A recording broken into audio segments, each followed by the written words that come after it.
இந்த மழைக்கால கிளைமேட்டுக்கு தொண்டைக்கு நல்ல இதமான ஒரு ரசம் வந்து பார்க்கலாம். தூதுவளை, துளசி, ஓமவல்லி எல்லாம் போட்டு சூப்பரான டேஸ்டியான ஒரு ரசம் எப்படி பண்ணலாம்னு பார்க்கலாம். இதுக்கு இந்த தூதுவளையும் துளசியையும் தூசி, பூச்சி, ஒட்டடை இதெல்லாம் இல்லாம நல்லா தண்ணியில வாஷ் பண்ணி எடுத்துக்கலாம். எடுத்துட்டு நல்லா ஆஞ்சு கட் பண்ணி வச்சுக்கலாம். ஓமவல்லி இலையை இந்த மாதிரி கட் பண்ணிக்கிடுவோம். அடுப்புல பேன் வச்சு ஒரு ஸ்பூன் கீ விட்டுக்கிறேன். கீ இல்லைன்னா நல்லெண்ணெய் விட்டுக்கலாம். நீங்க இப்ப நெய் காஞ்ச உடனே கடுகு போட்டுக்கிறேன். உளுந்து போட்டுக்கலாம். கொஞ்சமாக ஜீரகம் போட்டுக்கலாம் தேவையான அளவு. கடுகு நல்லா வெடிச்சிருச்சு. இனி இந்த பூண்டை போட்டு லைட்டாக வதக்கிக்கலாம். கருவேப்பிலை போட்டுடலாம். இப்போ முதல்ல கொஞ்சமாக மல்லி போட்டுக்கலாம். இப்போ ஆஞ்சி வச்சிருக்க துளசி இலையை போட்டுடலாம். துளசி இலை, ஓமவல்லி எல்லாமே போட்டுடலாம். இப்போ தக்காளி சேர்த்துடலாம். தக்காளி வதங்கும் போதே கொஞ்சமாக தேவையான அளவு மஞ்சள் பொடி போட்டுடுறேன். மல்லிப்பொடி போட்டுக்கலாம். கொஞ்சமாக வத்தப்பொடி போட்டுக்கலாம். மிளகாப்பொடி சேர்க்குறேன். தேவையான அளவு பெருங்காயம் போட்டுக்கலாம்.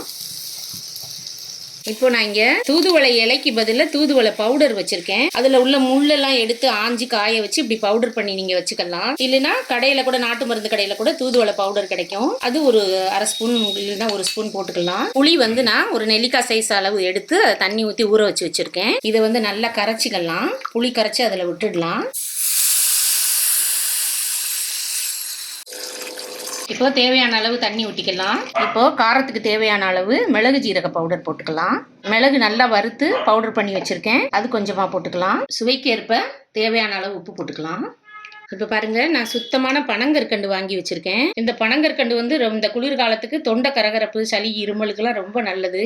கஷாயத்துல எல்லாம் போட்டு இதை சேர்த்து குடிக்கலாம். இப்போ இந்த புளியோட டேஸ்ட் இதுகளை பேலன்ஸ் பண்றதுக்கு நான் வெல்லத்துக்கு பதில் இந்த பனங்கற்கண்டு சேர்க்கிறேன். ஒரு ஸ்பூன் அளவு நான் சேர்க்கிறேன். இப்போ இதை ஒரு 5 மினிட்ஸ் வந்து நம்ம இப்போ கொதிக்க விட போறோம். ஏன்னா அந்த இலைகளோட சாறுலாம் இதுல கொஞ்சம் இறங்கணும். சத்துலாம் துளசி, ஓமவல்லி, தூதுவளை இதுகளுடைய சத்துலாம் இந்த ரசத்துல இறங்கினா தான் இந்த ரசம் வந்து நல்லா டேஸ்டா இருக்கும். இப்போ நல்லா கொதிச்சிருச்சு. நமக்கு வந்து ஓமவல்லி, தூதுவளை, துளசியுடைய ரசம் வந்து இப்போ ரெடி ஆயிடுச்சு. இனி மேலாடி கொத்தமல்லி தூவி இறக்கிடலாம். இனி சர்வ் பண்ணிடலாம் சாப்பிட்றதுக்கு. இப்போ தொண்டை கரகரப்பு, ஃபீவருக்கு ஏற்ற சூப்பரான ஒரு மூலிகை ரசம் ரெடி ஆயிடுச்சு. நீங்களும் இந்த மாதிரி ட்ரை பண்ணி பாருங்க. எப்படி இருக்குன்னு கமெண்ட்ல சொல்லுங்க. தேங்க்ஸ் ஃபார் வாட்சிங்.